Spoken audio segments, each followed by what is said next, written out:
오늘 우리에게 주시는 말씀을 통해서 겸손한 위로자라는 제목으로 하나님 말씀 선포하겠습니다.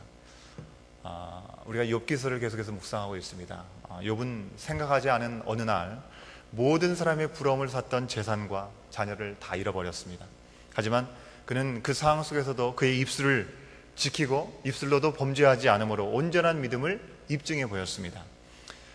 이에 도전을 받은 사탄은 하나님께 그가 자신의 목숨의 위협을 느끼면 하나님을 저버릴 것이라고 주장했고, 이 욥의 중심을 아주 분명하게 하셨던 하나님께서는 욥의 변함없는 믿음을 아셨기 때문에 목숨만은 해치지 말라고 말씀하시면서 다시 한번 욥에게 사탄에게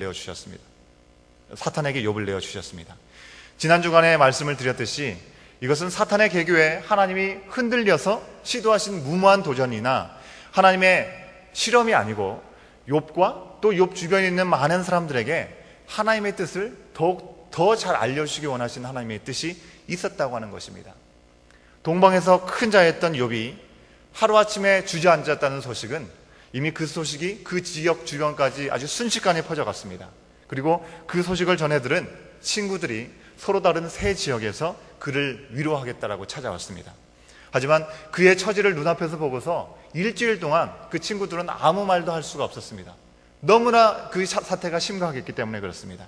그저 곁에만 앉아 있었고 그 모습을 바라보고서 이제 일주일이 지나고 난 후에 번갈아 가면서 이 친구 세 명의 친구들이 자신들의 생각으로 욥의 상황을 판단합니다. 토요일의 말씀, 그리고 오늘의 말씀, 그리고 내일까지의 말씀은 욥의 말을 들은 이 사람 중에 첫 번째 사람, 대만 사람 엘리바스가 입을 열어서 욥에게 충고하는 그런 내용입니다. 엘리바스가 어떤 사람입니까? 앞서 말씀드린 대로 욥의 친구입니다. 그리고 욥의 소식을 듣고 위로하기 온 그런 사람이었습니다. 성경 말씀은요, 이 엘리바스가 대만 사람이라고만 우리에게 알려주고 있습니다. 대만은 에서의 후손들이 살았던 그런 땅을 얘기하는 곳입니다. 하지만 사실 엘리바스 개인 신상은 욥기서에서 별로 중요하지 않습니다. 다만 이 엘리바스가 어떤 세계관을 가지고 있느냐가 참 중요합니다. 이미 묵상하신 어제의 말씀이죠. 그제 말씀 4장 7절부터 9절 말씀을 보면 엘리바스가 인과응보적인 세계관을 가지고 있는 사람이라는 것을 우리가 확인할 수 있습니다. 우리가 한번 확인해 볼까요? 4장 7절부터 9절까지의 말씀을 우리가 눈으로 보시면서 함께 확인해 보도록 하겠습니다. 7절부터 9절입니다. 시작. 생각하여 보라. 죄 없이 망한 자가 누구인가? 정직한 자의 끊어짐이 어디 있는가? 내가 보건대 악을 밭갈고 독을 뿌리는 자는 그대로 거두나니 다 하나님의 입기운에 멸망하고 그의 콧김에 사라지느니라. 엘리바스는요, 욥을 바라보면서 이처럼 고난은 죄의 결과라고 하는 인과응보적인 세계관을 가지고 있었고, 이러한 자신의 관점에 따라 욥을 바라보고 욥을 충고하기 시작하는 것입니다. 사실 엘리바스의 글을 부분적으로 보면요, 그의 말이 틀리지 않습니다. 다 맞는 말처럼 여겨집니다. 우리가 동의할 수 있고 고개를 끄덕일 수 있는 부분들이 참 많이 있습니다. 하지만 적어도 지금 욥의 경우에 엘리바스의 생각의 방향은 하나님이 하신 일과 전혀 다르다는 것을, 일치하지 않는 것을 우리가 보게 된다고 하는 것입니다. 고통은 죄의 결과라고 얘기하는 이 인과응보는 기독교적인 세계관이 아니기 때문에 그렇습니다.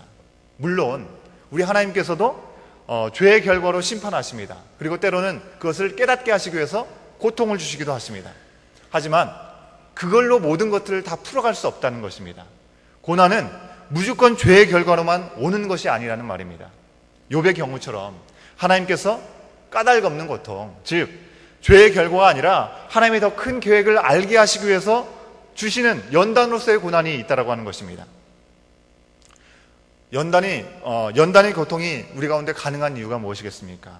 하나님께서 우리에게 연단의 고통을 주시는 이유는 하나님께서 전능하시기 때문에 그렇습니다.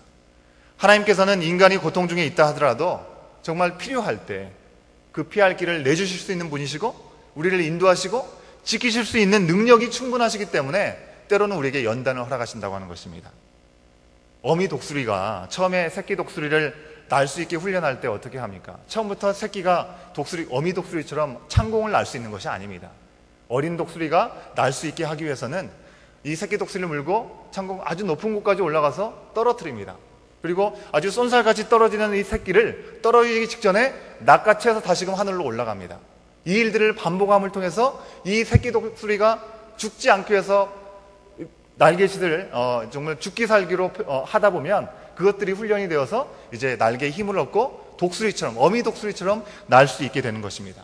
그것처럼 하나님께서는 우리가 믿음 안에서 더 성숙하게 하시려고 때로는 연단을 주시거나 우리를 온전히 세우시기 위해서 우리 가운데 연단을 주신 것이지, 우리를 완전히 넘어뜨리고 우리의 삶을 포기하기 위해서 우리에게 연단을 주시는 것이 아니라고 하는 것입니다. 어미 독수리가 떨어지는 새끼를 낚아챌 수 있는 능력이 없다면 그거는 시도할 수 없는 것입니다.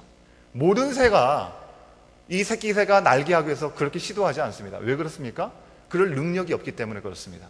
마찬가지로 그런 훈련을 하나님께서 우리에게 허락하시는 것은 그 고난 중에 우리를 지키시고 건지실 능력이 충분하시기 때문에 필요에 따라 우리에게 연단을 허락하시는 것입니다. 이처럼 무조건 우리의 어떤 잘못을 깨닫게 하시려고 고난을 허락하시는 것만은 아니라고 하는 것입니다. 불교에서 얘기하는 업보, 전생에서 한 일의 결과로 다음 생애가 결정된다는 그런 인과응보적인 세계관은 기독교의 세계관과는 다른 것이죠. 근데 지금 엘리바스는 자신의 풍부한 지식과 삶의 경험을 바탕으로 욥에게 충고하고 있지만 정작 자신은 하나님께서 왜 이 일을 허락하셨는지에 대해서 전혀 알지 못하고 있는 것처럼 보입니다. 욥의 고난을 그저 도매급처럼 묶어서 죄의 결과라고 지적하면서 욥을 판단하고 있습니다. 심지어 4장 12절부터 16절까지의 말씀에서 이 엘리바스는 내가 환상 중에 한 형상을 보았고 그 형상이 나에게 들려준 음성을 들었다라고 얘기하고 있습니다. 환상 중에 엘리바스에게 임한 말이 무엇입니까? 사람이 어찌 하나님보다 더 의롭겠느냐라고 하는 그런 말씀이었습니다. 엘리바스는 이 음성을 욥에게 전하는 것, 그것이 바로 욥을 위해 하나님께서 자신에게 주신 음성이라고 생각하고 그에게 전했다고 하는 것입니다. 그런데 그 말이 정말 사실일까요? 그렇지가 않습니다. 물론 이 엘리바스가 꿈과 환상을 통해서 또 직접 하나님의 음성을 들은 그 계시, 그 내용은 100% 맞는 말씀입니다. 사람은 절대로 하나님보다 의로울 수 없습니다. 아니, 사람은 하나님께서 의롭다라고 인정해 주시고 선언해 주시지 않으면 우리 가운데 있는 선함, 우리 가운데 의로울 수 있는 가능성, 그것은 제로입니다. 제로. 가능성이 전혀 없다고 하는 것입니다. 예수님의 보혈의 피로 인해서 의롭다 여겨주시지 않으면 우리는 의로울 수 없는 가능성이 제로인 사람들이라고 하는 것입니다. 그런 사람이 하나님보다 의롭지 못하다는 것, 너무나 당연하고 진실된 말인 것이죠. 하지만 100% 맞는 그 말씀이 누구에게 주어진 말씀인가가 중요하다고 하는 것입니다. 엘리바스가 환상 중에 그 말씀을 들었을 때 그 말씀은 먼저 자기 자신에게 주어지는 말씀으로 받았어야 한다고 하는 것입니다. 내가 환상을 보고 계시의 음성을 들었다고 다른 사람에게 말하기 전에 하나님께서 왜 나에게 이런 계시를 주시고 이런 말씀을 주시는지 내 스스로의 신앙의 모습들을 돌아보면서 하나님께서 나에게 무엇을 원하시는지 돌아볼 수 있어야 된다고 하는 것입니다. 하지만 엘리바스는 지금 욥에게 충고하면서 자신이 하나님보다 의로운 척하고 있는 것입니다. 하나님의 뜻은 온데간데 없고 자신의 의의 기준이고 자신이 마치 절대자인 양 욥에게 충고하고 있는 것입니다. 엘리바스 자신이야말로 사람은 절대 하나님보다 의로울 수 없다는 그 말씀을 새겨 들어야 했습니다. 자신이 하나님보다 의롭지 않기 때문에 지금 욥을 위로함에 있어서도 더 겸손하게 하나님께서 왜 이 일을 허락하실까라고 돌아봐야 한다고 하는 것입니다.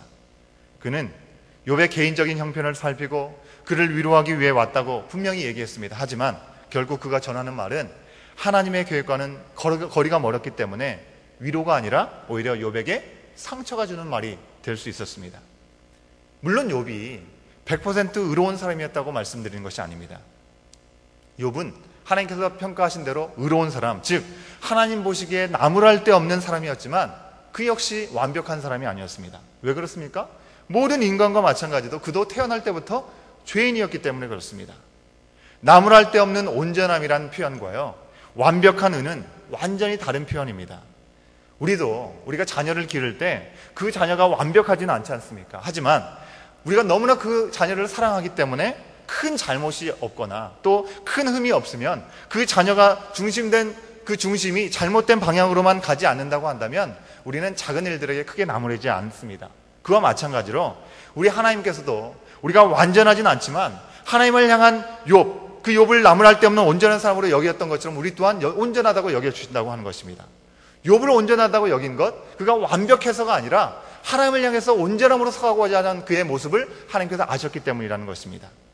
이미 우리는 그가 자녀들이 생전에 잔치를 벌이고서 혹시나 잔치를 벌이면서 하나님께 죄를 범하지 않았을까라는 우려하는 마음으로 친히 그들 자녀들 위해서 제사를 드리고 예배를 드렸던 모습을 기억하고 있습니다. 그런 모습을 보면서 예배함으로 온전히 서기 원했던 그의 모습을 보면서 하나님께서 그를 온전하다고 여겨주신 이유를 다시 한번 기억할 수 있는 것입니다. 욥은요, 이렇게 온전한 믿음을 지키기 위해서 삶에서도 분명히 노력했습니다. 하지만 그 또한 스스로 100% 의인이었던 것은 아니라고 하는 것입니다. 하지만 하나님은 욥이 100% 의인이 아니라서 고난을 주신 거라는 게 아니라는 사실을 우리는 너무나 잘 알고 있지 않습니까? 그러나 엘리바스는 그 사실을 알지 못했습니다. 그러기에 연약한 사람을 보면 도움의 손길을 내밀고 넘어진 자를 붙들어주고 약한 자를 강하게 세워주는 그런 모습으로 훈계했던 욥이 막상 본인이 똑같은 환난, 더 힘든 환난을 당하니 다른 사람들과 별 다를 게 없다라고 그렇게 손가락질하고 질책하면서 그 원인을 인과응보, 뿌린 것이 악했으니 벌로 받게 되었다라고 질책하고 있는 것입니다. 엘리바스의 판단은 경험에 의한 것이었습니다.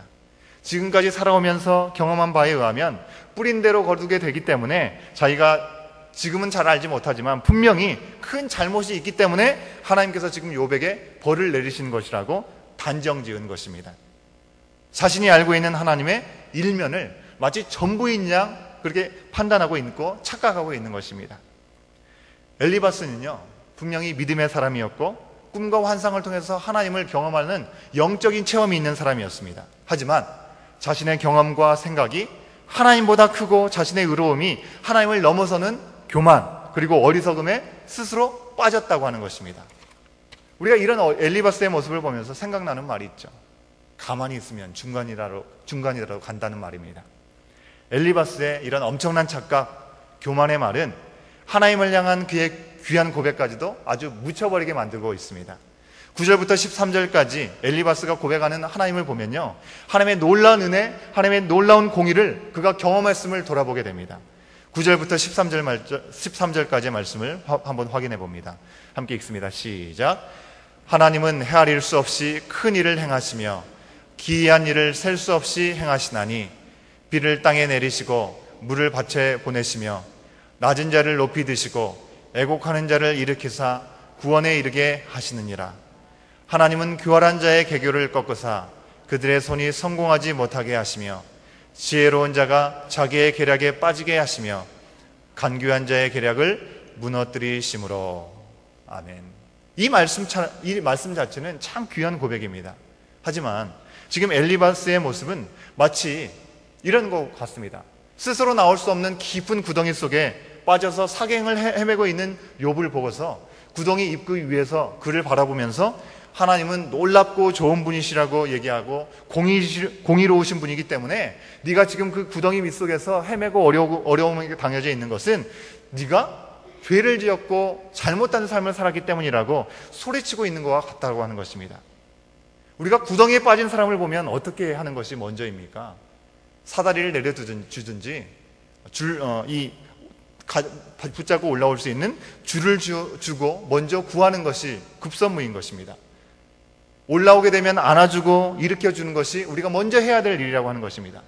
그가 왜 구덩이에 빠졌는지, 왜 지금 나오기 힘든지 아무리 설명해야 그것은 소용없는 일이라고 하는 것입니다. 게다가 만약에 그 설명이 잘못된 설명이라면 정말 더할 나위 없이 쓸데없는 일이 되고 마는 것이죠. 우리도 가끔 고통과 시련을 겪고 있는 사람들을 주변에 서게 될 때가 있을 것입니다. 그런데 오랜 신앙생활을 한 분일수록 실수하는 일이 하나 있습니다. 그것은 그 사람들을 향해서 위로하기보다는 설교하려고 하는 그런 순간들이 참 많이 있다고 하는 것입니다.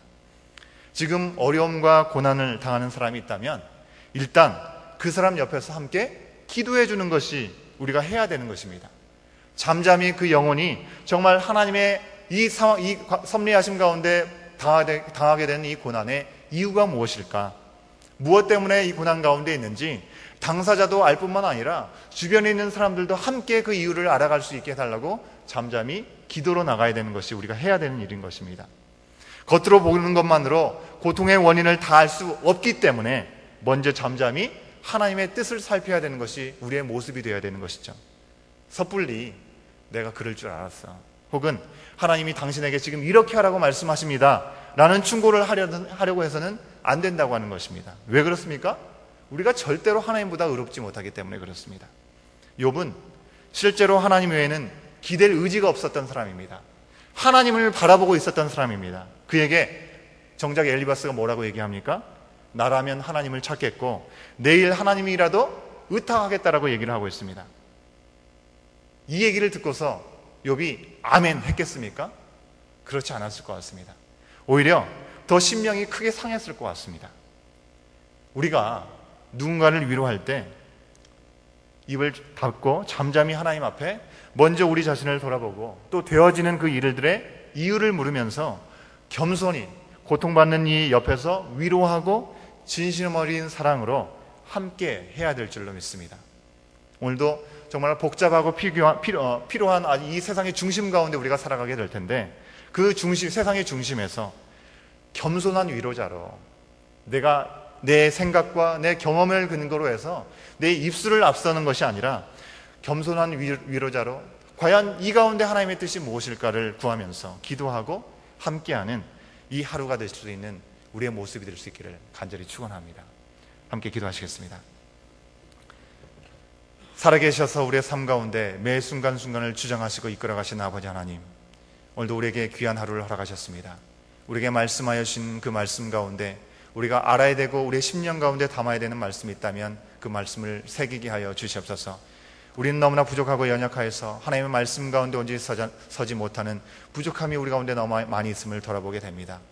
성령 하나님, 우리 가운데 늘 함께하여 주시고 임하여 주셔서 우리가 지금까지 경험한 것으로, 우리가 생각하는 판단으로 모든 것을 바라보지 않게 하여 주시옵소서. 우리가 믿음이 있다고, 우리가 이만큼 신앙생활을 해왔다고 어려움 가운데 있는 자들, 연약한 가운데 있는 자들에게 충고하려고 하는 모습이 아니라 정말 하나님의 뜻이 과연 어디에 있을지를 바라보면서 하나님의 허락하신 그 고난 가운데 진정한 이유를 바라보고 또한 그 모습을 바라보면서 나 또한 하나님 앞에 온전함으로 서가기를 구하며 나갈 수 있는 우리의 심령들이 될 수 있도록 주여 인도하여 주시옵소서. 겸손한 위로자로, 겸손한 하나님의 말씀 앞에 서는 작은 일꾼으로 주님 앞에 서갈 수 있는 우리가 되어서 정말 하나님께서 우리 가운데 허락하시고자 하는 그 귀한 모습으로 이 하루를 살아갈 수 있는 우리가 될 수 있도록 함께하여 주시기를 간절히 바라고 나오며 이 모든 말씀 예수 그리스도의 이름으로 간절히 기도드리옵나이다. 아멘.